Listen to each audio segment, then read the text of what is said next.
நாளைக்கான வீடியோவில் என்ன நடக்குன்னு சொல்லிட்டு பார்க்கலாம். வீடியோக்குள்ளே போகிறதுக்கு முன்னாடி நம்ம சேனலை லைக் அண்ட் சப்ஸ்கிரைப் பண்ணி சப்போர்ட் பண்ணுங்கள். வீடியோ வந்துட்டு செம்ம சூப்பராக போய்கிட்டு இருக்கு.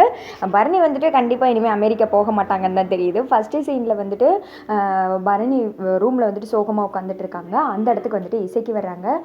ஏட்டி பரணி உங்ககிட்ட நான் பேசலாம்ல அப்படின்னு சொல்லிட்டு இசைக்கு என்ன வேணும், எது ப்ராப்ளமா உனக்கு, எதுவும் இன்னும் வயிற்றில் எதுவும் பெயின் இருக்கா அப்படின்னு அதெல்லாம் இல்லட்டி, நான் உங்கள்கிட்ட ஒன்று கேட்கவா அப்படின்னு தாராளமாக கேளு அப்படின்னு சொல்லிட்டு பரணி வந்துட்டு கேட்குறாங்க. அதுக்கு வந்துட்டு இசைக்கு சொல்கிறாங்க, உனக்கு குழந்தை குட்டியெல்லாம் ஆசை இல்லையா, குழந்தைன்னா உனக்கு ரொம்ப பிடிக்கும்ல, பிடிக்காதா அப்படின்னு கேட்க, யாரே சார் நான் குழந்தைங்கன்னா யாருக்கு தான் பிடிக்காது சொல்லு, எனக்கு ஒரு குழந்தை பெற்றுக்கணும்னு இல்லை, 4-5 குழந்தைக்கு பெற்றுக்கணும்னு ஆசை, அந்த குழந்தைங்களை வளர்க்கணும், கொஞ்சணும், அதெல்லாம் நான் எவ்வளோ கனவு கண்டு வச்சுருக்கேன் தெரியுமா, எனக்கு குழந்தைங்கள்லாம் அவ்வளோ உசுறு அப்படின்னு சொல்கிறாங்க.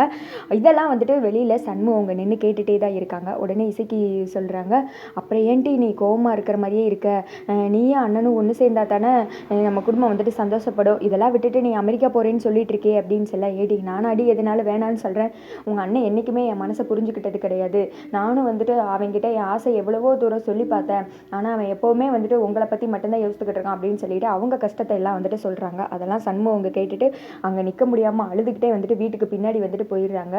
ஐயோ கடவுளே, இவ்வளோ நாள் நான் எப்படி வந்துட்டு குருடனாக இருந்திருக்கேன், என் பரணியோட ஆசை அவன் மனசில் எவ்வளோ வச்சுருந்துருக்கா, அதெல்லாம் புரிஞ்சுக்க முடியாத அளவுக்கு நான் இப்படி ஒரு பைத்தியக்காரனாக இருந்திருக்கனே, என் மனைவிக்கு எவ்வளோ ஆசை இருக்குது, அதெல்லாம் வந்துட்டு இப்போ சொல்லும்போது தான் தெரியுது, நான் வந்துட்டு அவளுக்கு கொஞ்சம் கூட தகுதி இல்லாதவன் அப்படின்னு சொல்லிட்டு பயங்கரமாக ஏங்கி அழுகிறான். அவளுக்கு ஒரு நாள் கூட நான் சப்போர்ட்டாக இல்லாமல் போயிட்டேன், என் குடும்பம் என் தங்கச்சிங்கன்னு என்னை பற்றி மட்டுமே யோசித்துட்டேன், அவளோட ஆசை கனவை பற்றி நான் யோசித்து பார்க்கல, அவளுக்கு என்னென்ன பிடிக்கும்னு நினச்சி பார்க்கல அப்படின்னு சொல்லிட்டு மரத்தை கட்டி பிடிச்சிட்டு வந்துட்டு அழுதுட்டு இருக்காங்க. அடுத்த நாள் காலையில் அறிவு வந்துட்டு எல்லாத்தையும் சொல்லியிருப்பாங்க ரத்னா கிட்ட, இந்த மாதிரி பரணி வந்து பேசினாங்க, நான் வந்துட்டு உன்னை கல்யாணம் பண்ணிக்கிறேன், நம்ம கல்யாணம் பண்ணிக்கலாமான்னு சொல்லிட்டு கேட்டிருப்பாங்களா.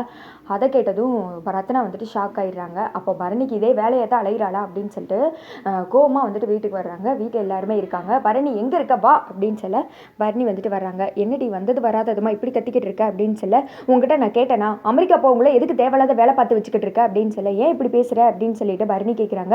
அறிவுக்கிட்ட போய் பேசினியா, என்னை கல்யாணம் பண்ணிக்க சொல்லி அவன் விழுந்து கெஞ்சினியா என்ன, நான் வந்துட்டு இதெல்லாம் உங்ககிட்ட கேட்டேனா, எனக்கு கல்யாணம் அதுன்னு எதுவுமே வந்துட்டு என்ன கிடையாது, எதுக்கு தேவையில்லாம என் வாழ்க்கையில என்னை மறுபடியும் மூக்க நுழைச்சிக்கிட்டு இருக்கேன், நான் கேட்டேன் நான் எனக்கு கல்யாணம் வேணும், உன்னை யார் தேவையில்லாம அறிவுக்கிட்ட எனக்காக போய் பேச சொன்னா அப்படின்னு சொல்லிட்டு மூச்சு விடாம நின்று கத்திட்டு இருக்காங்க ரத்னா. அதை பார்த்ததும் பரணிக்கு அழுகே வந்துடுது. ஏட்டி உன் வாழ்க்கைக்காண்டி தாண்டி அப்படின்னு சொல்லிட்டு பரணி சொல்ல வர்றாங்க.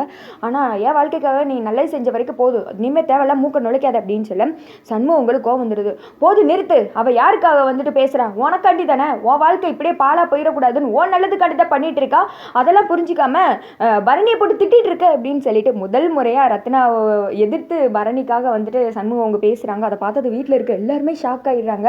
பரணிக்கெல்லாம் சந்தோஷம் தாங்க முடியல. என்னடா இது சண்முகம் தானா நமக்காக இப்படி பேசுறானே அப்படின்னு சொல்லிட்டு சண்முகத்தையே குறுகுறுன்னு பார்த்துட்டு இருக்க ரத்னா வந்துட்டு என்னென்ன நீ அப்படின்னு வாயை மூடு அப்படின்னு சொல்லிட்டு கத்துறாங்க. அதோட பார்த்தீங்கன்னா வீடியோ வந்துட்டு முடிஞ்சிடும்.